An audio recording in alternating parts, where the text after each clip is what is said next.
And so here we are, season 2 of the CarrGuy and SixFan show. Welcome everybody who's already in the chat.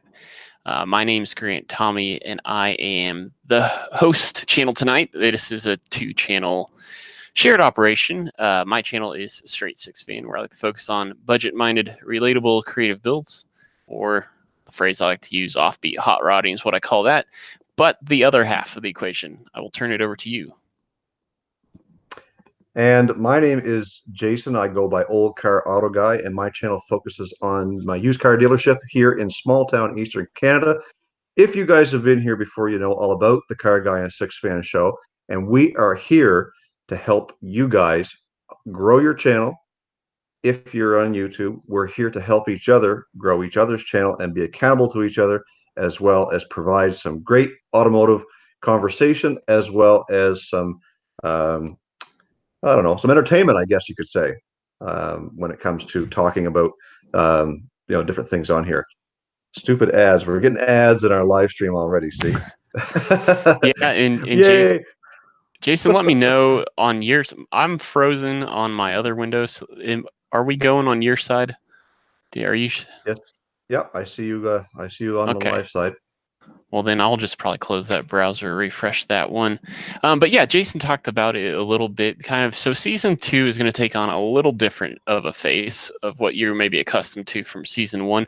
Not all too different, but we did make some tweaks because, when we set out the original idea of this show was to help Jason and I both get to 1,000 subscribers. And of course, we accomplished that in season 1. So as Jason mentioned, we are going to focus more on strengthening you guys, strengthening this community, building the community. So one of the things that we heard quite a bit from season 1, what you guys requested, was just to go longer. And so we are definitely going to go longer. However, we are putting a cap at 40 minutes this season instead of 30 minutes was our goal usually. It wasn't our cap. It was more of our goal. We're going to cap it at 40 minutes just because, again, Jason and I can't really just waste away on a Thursday night for forever.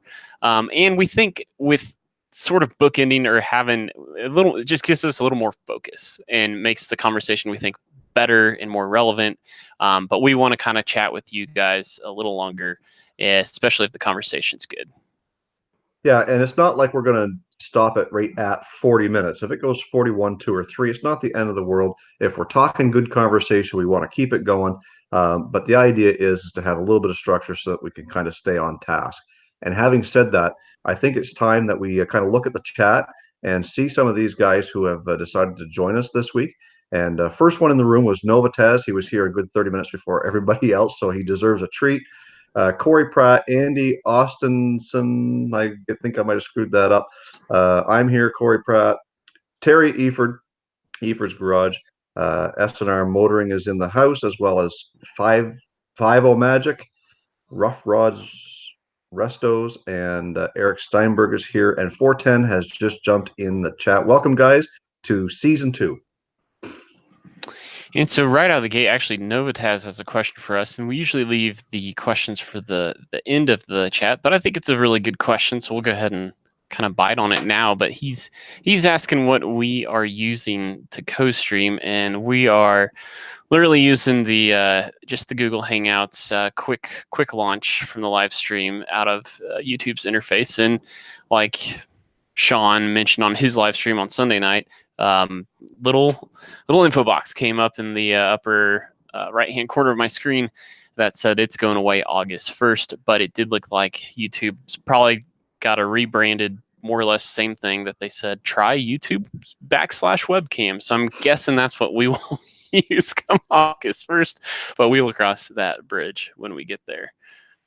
And if it becomes available any sooner than August 1st, the new YouTube branded Hangout type thing, then we will probably try and test drive that a couple of times before we are absolutely outside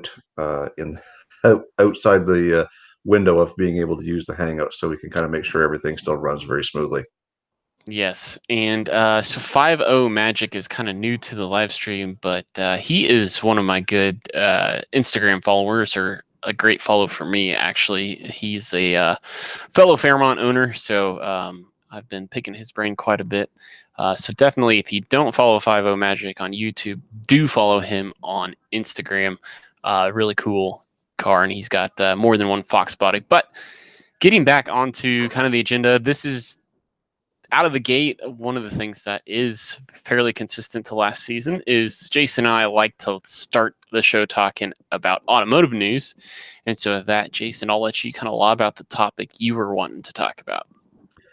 Yeah, so everybody knows that the official launch of the new C8 Corvette is coming up very soon. And who has seen the sneak peeks? And of course, the only thing we're really getting is like the entire tail end and maybe a little bit of the right-hand quarter panel. So uh, I just wanted to see if anybody else in the chat has seen these sneak peeks, and what do you think so far? Grant, have you seen it yet? No, well, let's see. What was I watching? It was I mean, it was a very far away thumbnail, but I mean, you could tell the proportion of the car is just all too. Maybe it was Joey 66's live stream. He maybe or video. Maybe it's what it was. Um, yeah, I mean, I've seen something, but I don't know how detailed it really Yeah, was. and I think that's probably the key on why these only these one or two specific pictures are being dropped. And of course, the chat pops in there saying they're looking like Camaros, and I would be inclined to say that based on just the tail lights. They are very Camaro-esque of a tail light versus what the previous vets had. And yes, Eric, they are a mid-engine. We do know that for sure, and we don't know a whole lot more other than that. So pretty interesting to see what happens. I can't remember the date specifically, if it's the 26th or 28th of this month. Actually, now that I think about it, I want to say, and Corey Pratt, who's in the chat, can correct me if I'm wrong here, but it may have been, he was recently on a podcast, and it's a local Kansas City outfit. But I want to say maybe they had a slideshow component with the podcast because the subject came up about the mid-engine Corvette. So maybe that's where I saw the photo. But sorry, Jason, you actually asked a question there towards the end, and I wanted to make sure you got a thought out, and now I've blanked on the question you actually asked. No, that's all right. I was just kind of basically reiterating to the fact that we do know that it's a mid-engine, and we do know that it is coming out very, very soon. And I was just looking up the date, and it says July the 18th is the official debut. So that is coming up next week. Well, and 410 Autotech is mentioning, of course, and I'm sure a lot of people have heard this as well, the rumors of the this being the last generation of the Camaro. The Camaro has taken third spot in sales. But actually, honestly, I think not only Camaros are at risk, but I think we might be on the verge of the end of the second muscle car era. The bubble was going to have to burst at some point, but it appears all three major automotive makers are came out wrong, but anyway, you know what I'm saying, are pushing towards the electric car craze. And so I think they're trying to leverage whatever momentum they have, because car sales are just generally down right now. I think they're trying to say, hey, we don't want to kill necessarily the nameplate out. We want to see how can we keep, it's kind of have your cake and eat it too. I know Dodge just recently announced they're looking at like a hybrid drive with their Hellcat. So yeah, I don't know. I mean, it's just that's the world we live in, and it's trends. They're the people who are on top of it better than Jason or I. I mean, you got it. They have a business to run, so they got to go where the market is. Well, and to kind of top that off too, is we also know that the car market is really phasing out in a lot of cases, not just the muscle car, but cars, period. So I think you'll start to see a lot more. Um, I don't want to say muscle SUVs, but I want to say more along the performance SUVs. Lamborghini has done it, Porsche's done it, BMW's done it. So you get a lot of these big guys out there who are putting up a lot of money into the SUV market, which is the second most popular growing segment in the market right now, besides trucks. So, as we jump into what Grant wanted to talk about, I want to remind everybody, because both Grant and I are monetized. We are on Grant's channel this week. Don't forget, there's a little super chat button down there just below the chat if you want to throw a couple bucks his way and help him with his project Low Fairmont, and maybe he can afford to get some of that extra stuff done that he's been talking about. So, Grant, you wanted to talk a little bit about something in a different realm. Why don't you talk about that? I did, and Corey could actually. It's ironic when we did the collab video back when we went to Streetcar Takeover kickoff party in Kansas City. Here, he actually told me this story that I didn't even know about, but they are now making a motion picture out of. And so I was watching the ESPYs last night, and they were showing a trailer, and I'm sure tonight or last night may have not been the first night they showed it on TV. I just don't watch a lot of TV, but Ford versus Ferrari, the movie, is coming out. And so for those of you who don't know, there was talks at one point in time, Ford was going to buy Ferrari.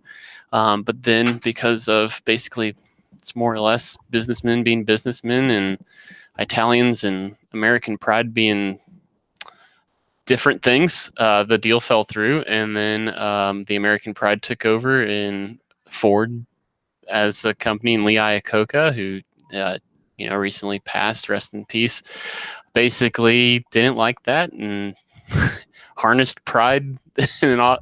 And so it's the story about the Le Mans when they. Anyway, I'm pretty stoked. I don't go to see a lot of movies. I don't generally care to be kept up with society and say, "Oh, you gotta go see this movie." But this one looks like one that I'm definitely going to have to see. Oh my goodness, there is the first super chat I've ever received. Thanks, Jason. Hey, no problem at all. Now everybody else jump on board there. Throw a couple bucks his way. So anyway, that was the topic I wanted. I didn't know if anybody else had seen that one out. I do know before, though. I did lob that topic out there. A lot of the people in the chat were talking about just price tags for new cars, and that's always going to be a topic. I don't know that I really. I don't know. I don't sink my teeth into that one that much just because I've never been a buy a new car person and I never will be. That's just who I am. And I think generally speaking, there's just a class of people that do buy new cars and a class of people who don't. And I think proportionately or relatively for the past 20 years, that's always been the same. I don't think that class of people has gotten smaller. I do think cars are more reliable now where people I think after we went through the recession in 2008 or whatever, I think generally society got a little bit better at being budgeters and they buy more sensibly now. And so I think whatever that percentage was, if in 1998, the amount of people who could buy a brand new Camaro compared to 2019, I think that percentage is probably within plus or minus 5% of what it always was, and that 5% just comes out of people are like, I don't think I want to spend my money the way I used to.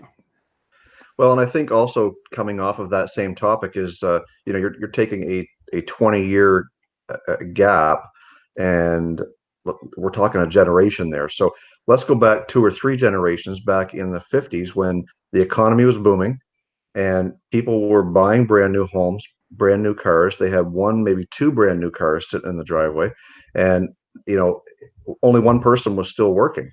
As we move forward in a couple of generations, you had the big oil fiasco in the 80s, that where people weren't buying. People like the new car dealers were sitting on cars. They couldn't sell them, especially these big ones like my old Cordoba or the big Cadillacs and Buicks. Nobody was buying these cars because they knew they had to put fuel in them.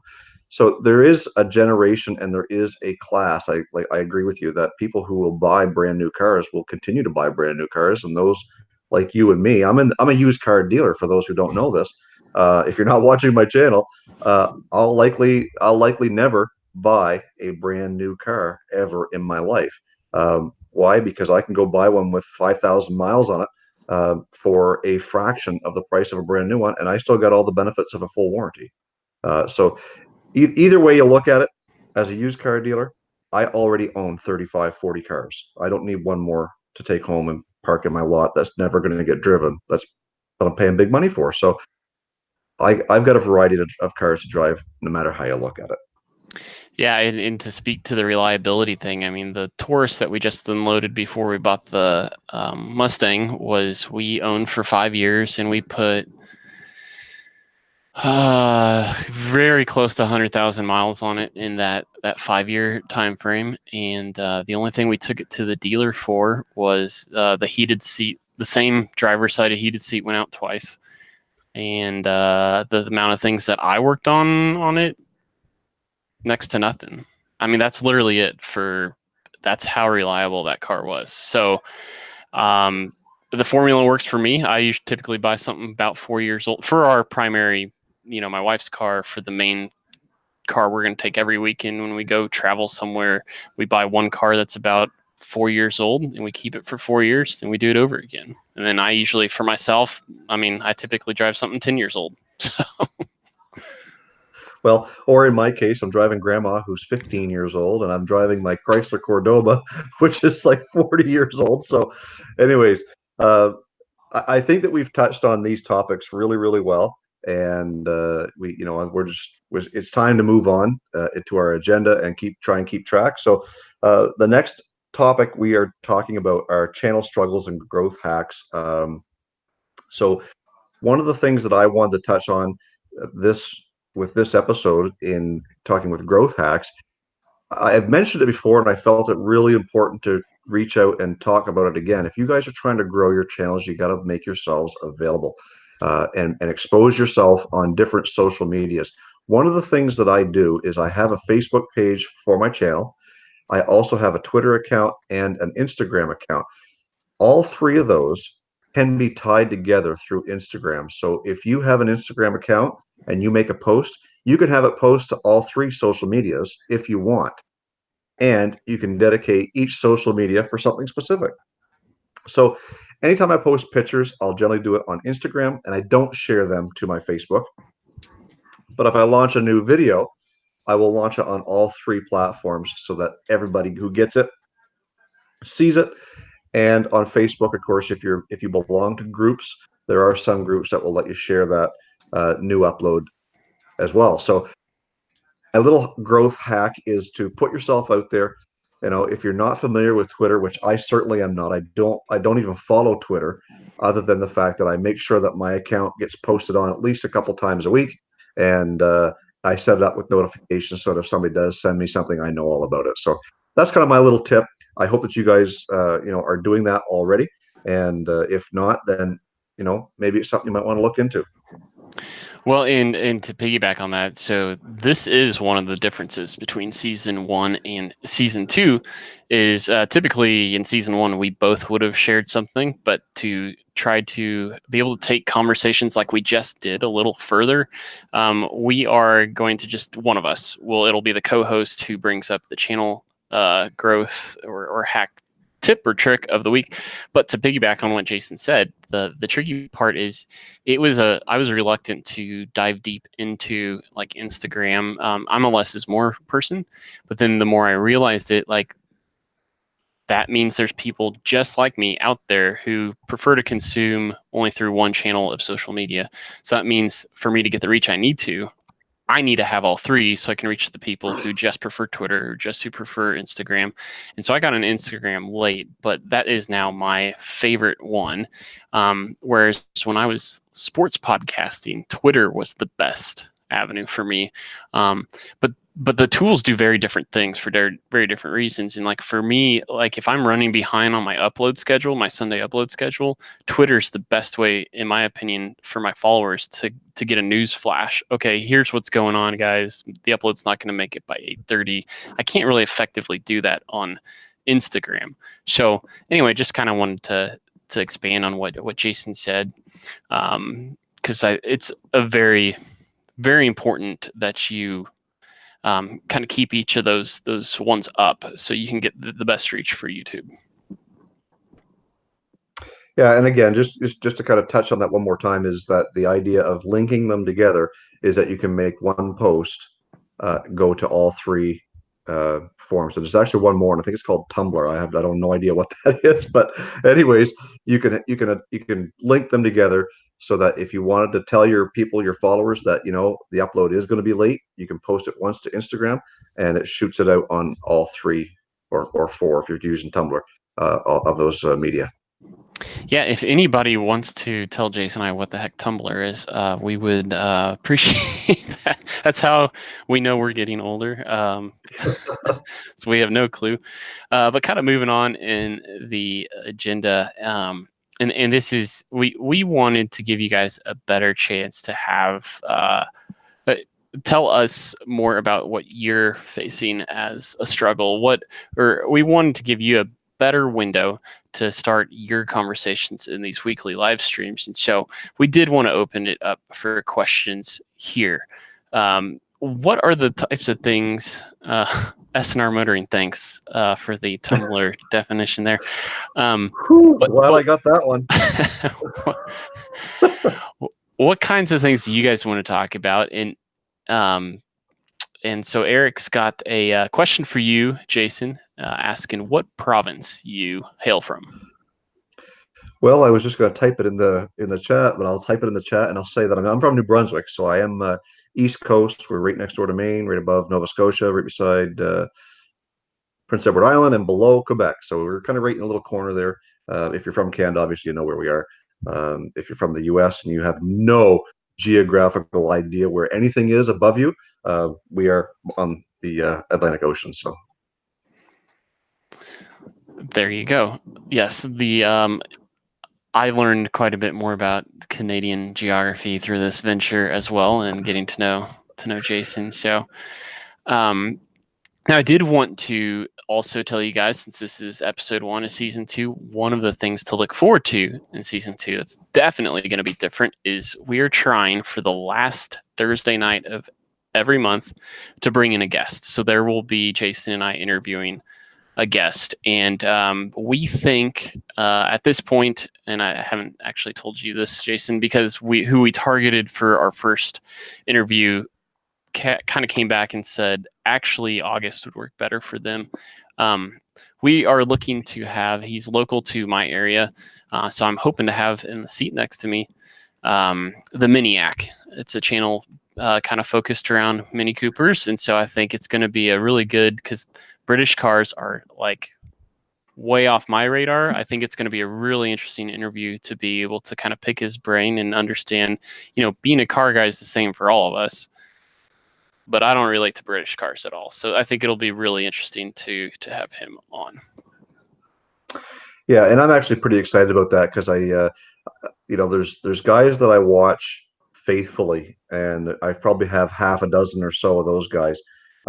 There's guys that I watch semi-faithfully that you're catching probably every other video or every second, third of video, and then there's guys that just kind of pop up in your recommended once in a while, and the Miniac is one of them.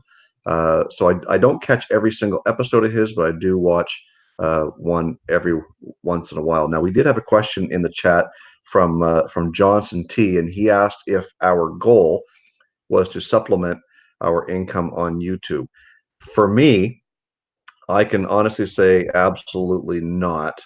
I know that unless something absolutely crazy, ridiculous happens and my channel grows to 100,000 subscribers overnight, I can honestly say no.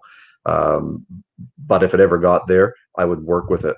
I really enjoy my work as a car dealership, as a car salesman. Too much to probably ever get rid of it. My dad is 68 years old. He feels the same way. He still comes to work, works a 40-hour week every week. So if you're healthy and you love your job, you'll never work a day in your life. I think the answer for me is some combination of yes and no.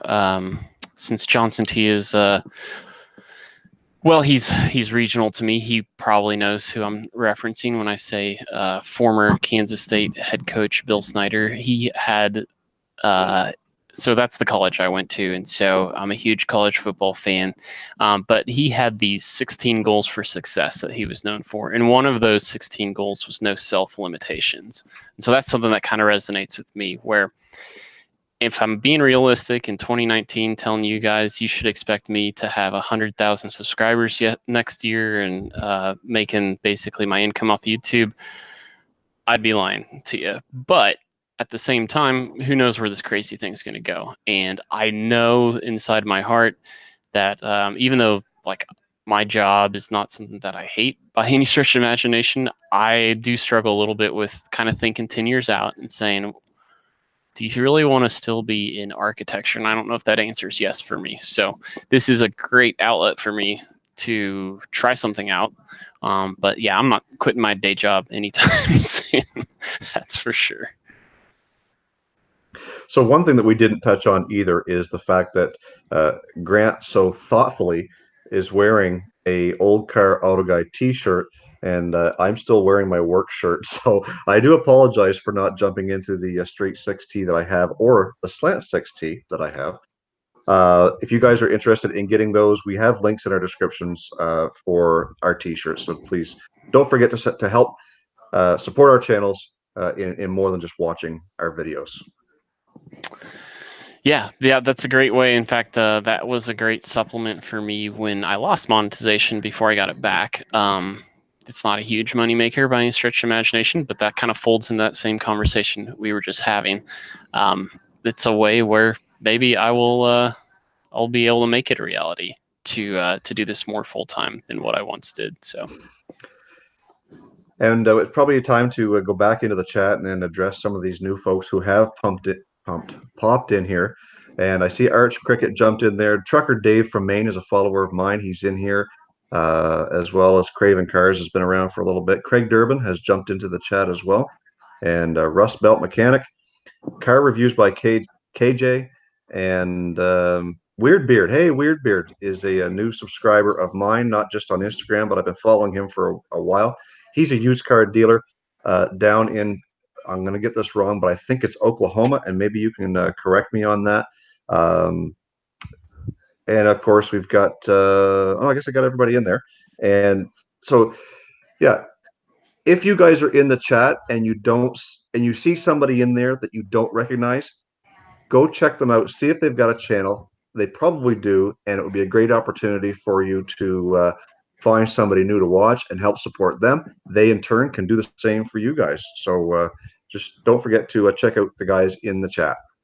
In fact, as a shout out for some of those new names, and Weird Beard was someone who I thought I had followed, but he came up on one of my feeds, and I was like, it showed that I wasn't following, and I was like, well, that's weird. I don't know if he's on Instagram or what, but he's new to my Instagram feed.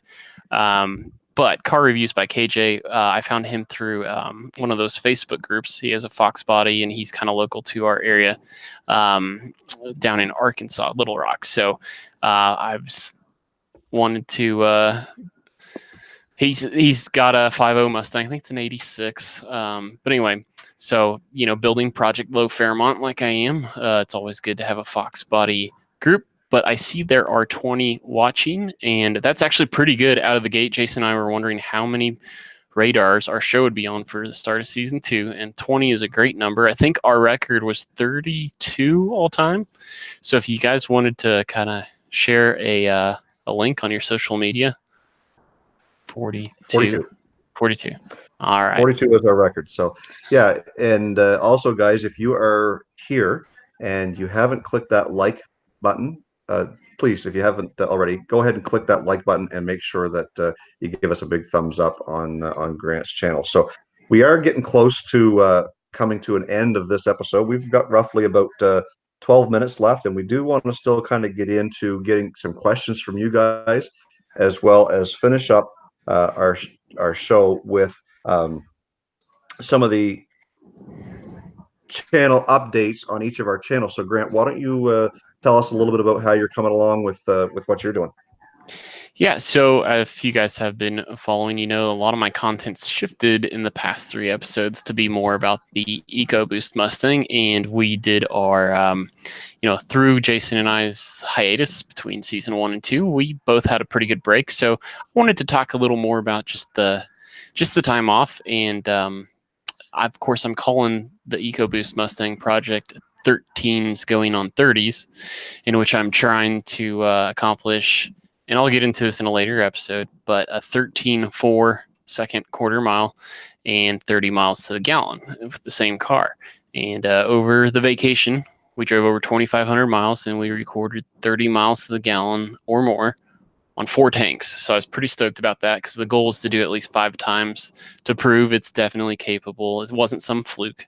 So that's kind of where I'm at. And looking forward to this coming Sunday, I will be back on Project Low Fairmont, dorking around with the rear end. I've got a couple things in play this weekend or this week that still haven't quite finalized, so I don't want to share anything in case something falls through.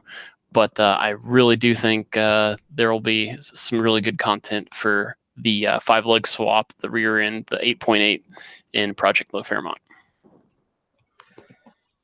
Well, and I'm looking forward to that too because I'm pretty excited to see just how far you can go with the width of those tires and the rims. I know you were looking for some rims there, and seeing that thing sitting with a little bit more stance on it too. So one of the things that I've been working on with my car, and you'll see it in my next upload on Saturday, is I'm talking about performance mods for Grandma. And if you don't know what Grandma is, it's a 2004 Mercury Grand Marquis. We've coined and we've taken the name Grandma. So one of the things that I want to be able to do to it is cost-effective upgrades, and there's lots of them out there for these engines, as well as I'm looking at doing a headlamp and tail lamp tint of some sort. I really don't want to spend the money to replace the tail lights with tinted ones. I want to see what's out there for products that will allow me to do that in a cost-effective way. So look out for a video coming up on that really soon. Yeah, I do know when I was on the F-150 forums back when I had my 95 F-150, a lot of guys, there's, I think it's the Testers, that's what it is, the model paint company for like 1/24th scale model cars. They have a window tint spray paint that works really good. A lot of people would use that for tinting taillights. So I don't know if that's still a thing or not. Sure, you've done your own research, Jason, probably have an idea of what direction you want to head, but just thought I'd lob that out there. Yeah, so there's a couple of different products. There is the film and there is a spray. And I'm not 100% sold on which way I want to go. I've watched a few videos on each. They both seem fairly easy. One has a little bit more prep than the other, but nevertheless, we'll find out when I do my video which one I've chosen. Well, there you go. So you'll have to stay tuned to Old Car Auto Guy for that. Now, one of the other tweaks we made between season 1 and season 2 is typically Jason and I would do a channel shout out at the end of the episode. But we decided in the essence of dedicating more time to conversation with you guys, we would switch off every other week. And so this is a host duty.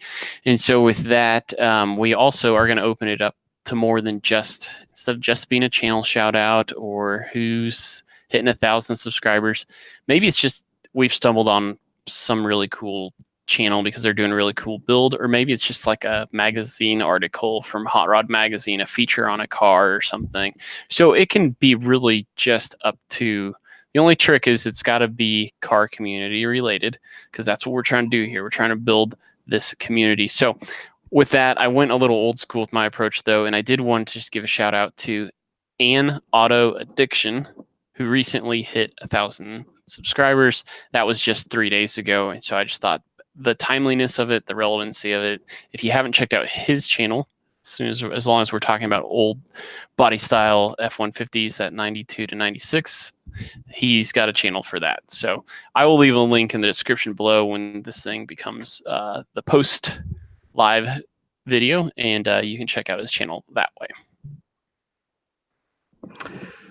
Yeah, so I guess the last remaining 6 minutes that we have of the show, we are going to open it up to you guys, and we're going to be checking the chat to see if you guys have any questions or suggestions for us. Now, I do see that Novatez says VHT has a sprayable tint. Yes, I did look into that, and it's pretty expensive, but I am going to look at it and see what the options are as far as tint colors versus the cost of the film, and what other types of films there are out there. So let's see who else we got in there. Are you guys going to start using StreamYard? I don't know what StreamYard is, so maybe Grant, you can kind of post in there.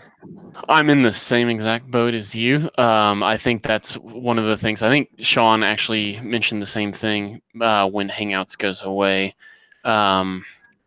But I did also want to give a hat tip to Captain Ron, who's in the live stream. So welcome. I know you've been in for more than the last 5 minutes. It's probably been about 10 minutes now. But anyway, that was someone else I wanted to say hello to, as well as mostly Mopar IH. I did want to try to connect at least you and Art Cricket, get you guys to check out each other's channels. Knowing how much you both like to use puns, I think you would enjoy following each other just for that. But Corey was asking from Craving Cars if I'm going to make it down to Wichita for Automobilia. Unfortunately, not. This is a really great car show that I grew up going to. Of course, that's where I grew up. But it just doesn't look like it's going to work out for me to slip away and make that 2.5, 3 hour drive. And Eric Steinberg says, or Stinberg says, what's my favorite car? I currently own my favorite car, which is my 79 Chrysler Cordoba. That's kind of cliche to say that your favorite car is the one you own, but I've had it for 25 years. It really is my favorite car. But I think if you were thinking of maybe a modern car, I'm really not sure. I said in a previous episode of this show that I think I would really like to get my hands on a Kia Stinger GT. I think those are really a cool, cost-effective hot rod in today's modern world. So I think that's probably the direction I would go with that. And I think I seen another question in there from Russ Bell, who said something about bubbles. The bubbles will not get destroyed, or that video will not get released until I reach 2,000 subs. So you guys got to help me get to 2,000 subscribers so you can see the destruction of bubbles. If you don't know what bubbles is, again, go check out my channel. There's a playlist on that too. And help me out with the pronunciation, but I think it's Loamsom's Garage. I believe it's another pun, sort of, because I know he's a garden tractor builder, kind of playing off the loam like grass. But hopefully I'm pronouncing that right. It's not Lomson's Garage, but welcome to the live stream. But you know what? This is kind of, I think this, Jason and I are staring at the reality of why we capped it at 40 minutes, our show, because it's starting to get a little hard to keep the conversation going at the moment. And we are at 37 minutes, which I think is why we're going to kind of start winding this thing down and getting you guys out of here. But Jason, do you have any parting shots for the group? I guess I don't really have any parting words other than to say, just to remind everybody that next week the show will be on my channel. So if you're not subscribed to me, please go over there and do that and hit that bell notification. That way, when I post the link for the live stream, you guys will be able to get there, as well as check out some of the awesome videos that are coming your way. All right. Well, with that, man, I don't really go easy on us, guys, because this is the first one in a while. So we kind of forgot what we were doing, how we were doing it. No, but we wanted to thank you guys for coming in here. 21 watching. We hope you like the new format. It's not a whole lot different. Again, there's not like we got to push this turd uphill. If there was really something you guys don't like, always feel free to comment what you'd like to see tweaked, and we can definitely do that as well. Yeah, so I guess on that note, we generally will end each episode with the co-host signing off for the evening. So at this point, I am going to take the opportunity to say to everybody, stay focused on the windshield, not the rearview mirror. We will see you guys in the live stream next week. And make sure you remember that's on Jason's channel.